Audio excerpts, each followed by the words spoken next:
আমার অতীত বড় কঠিন। জন্ম থেকেই স্বাধীনতার চেতনায় স্বাধীন বাংলাদেশের কথা, স্বাধীনতার সংগ্রাম, বঙ্গবন্ধুর নেতৃত্বে সব কিছুই সাথে সম্পৃক্ত ছিলাম।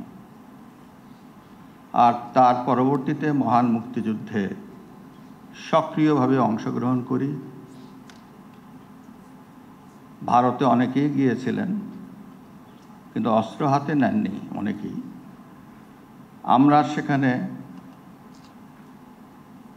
সীমান্তবর্তী এলাকায় শুধু নয়, সারা বাংলাদেশ চড়ে বেরিয়েছি, যুদ্ধ করেছি সামনাসামনি, বেঁচে গেছি তাই গাজী, মরে গেলে হতাম শহীদ। আর বেঁচে গেছি বলেই আজকে দেশের সর্বোচ্চ স্থানে আমার অবস্থান হয়েছে, যা আমি কোনোদিন ভাবি নেই, কোনোদিন স্বপ্নও দেখিনি, কোনোদিন চিন্তাও করে নাই। আর আমার পিতামাতা কখনো আল্লাহর কাছে দোয়াও করে নাই যে আমার ছেলে রাষ্ট্রপতি হোক। বলতো তারা আল্লাহর কাছে প্রার্থনা করেছে আমার ছেলে মানুষ হোক, এইটাই। কিন্তু আমার ছেলে, আমাদের বংশের ছেলে রাষ্ট্রপতি হোক, এটা কখনো ভাবে নাই। তবে সব কিছু নিয়তির, যেভাবেই হোক না কেন, আমি নিজেও জানি না, বুঝি না,